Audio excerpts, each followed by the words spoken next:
Les coups d'éclat en solitaire. Ah oui. C'est tout lui. Bonjour, Alex Vizorek. Vous me connaissez si bien, Oh Maya là là. Wauquiez. Bonjour à tous. Alors, je me lance tout de suite dans l'info de la semaine. Tout le monde en a parlé. Alors Oui. ici, évidemment, on était un peu gênés, mais les médias internationaux se sont arrachés cette info. Maya Wauquiez de Télématin de se réveiller. Mais non, il y a eu un Alors, papier on là-dessus. parle, si vous voulez vous informer. Plein de papiers. CNN est en édition spéciale. What the Breaking fuck news. happened to Maya Wauquiez? Pascal Praud est en boucle avec notre argent. Les journalistes du service public ne se réveillent pas. Bayonne Matin va sortir un numéro spécial. L'enfant du pays n'en fait-elle pas trop?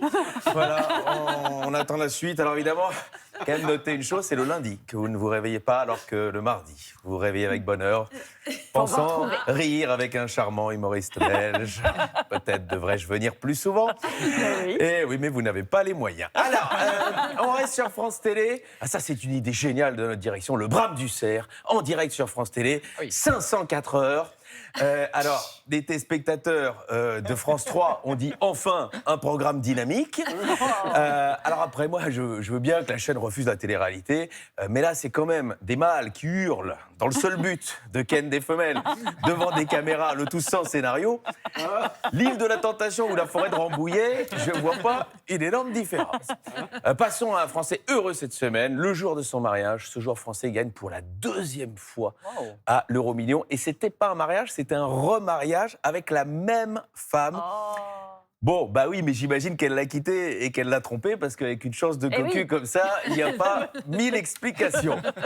Alors, en tout cas, si notre ami Le Cornu cherche un ministre de l'économie, je pense que cet homme a toutes ses chances. C'est vrai, c'est pas mal. Ça serait pas mal.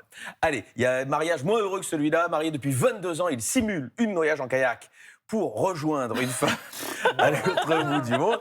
C'est très malin, et quelque part, c'est logique d'inventer une histoire en kayak quand tu veux mener ta femme en bateau. Bien évidemment. Vous aimez les jeux de mots? Ne zappez pas. Nouvelle info, voilà, une quarantaine de motards ont été bénis dans une cathédrale à Lille, et puis ils ont tous chanté Alléluia. Bien évidemment, oui. Oh non. Bon, bah, Non. vous n'aimez pas vraiment les jeux de mots, d'accord? Moi, je valide. Oui, mais Moi, vous me il n'y a trouverez pas eu toujours- un rire franc quand même, Damien, on va pas se mentir. Ah, ben, Ouais. voyez ce que je vis, hein. Attendez, la suite est plus drôle. Alors, on continue. Le DRH envoie un mail de refus à 340 candidats, mais oublie de masquer les adresses. Donc, ils avaient tous les adresses de tout le monde. Donc, ils se sont donné rendez-vous dans un bar très rempli. Il y avait Julien Arnaud, il y avait Flavie Flamand, il y avait Thomas Soto, Laurent Bignolas. Enfin, voilà. Là, ça vous fait marrer, ça. On Ça, les embrasse. voilà, mais bien sûr, tous. Allez, en Allemagne, en arrêt maladie depuis 16 ans, une prof continuait d'être payée à 100% par son lycée qui l'avait oublié. Mais non. Oui, c'est un peu rigolo, évidemment. 16 ans à travailler dans l'administration. Et voilà, ne pas vraiment bosser la Pénélope Fillon germanique, comme on l'appelle là-bas. Alors, le plus dingue dans cette histoire, c'est pas tant qu'on ait oublié cette femme, c'est que son salaire était pour une professeure de 5500 € par mois. C'est pas mal, hein. C'est beaucoup. Et c'est là que je me dis, Plus les congés maladie. voilà, qu'en entendant ça, les professeurs en France vont eux aussi tomber en dépression et demander un petit congé maladie. Retour en France, justement, avec les deux dernières infos. Pendant une bagarre, il blesse son agresseur à coups d'épluche légumes dans les fesses. Charleville-Mézières, le genre d'info qui te permet de repenser l'expression se peler le cul ou éplucher l'oignon bien. Ça on aime, évidemment. Allez, la dernière. Il abandonne son patient en pleine opération pour avoir des relations sexuelles avec l'infirmière, un anesthésiste devant le. Oui, bon, en même temps. Alors écoutez, moi je dis, si c'est l'infirmière éveillée et consentante, c'est toujours mieux que le patient anesthésié et inconscient. Voilà, mais c'est tout ce que je dis, Voilà, je ne veux pas prendre parti. Il est en forme. Voilà.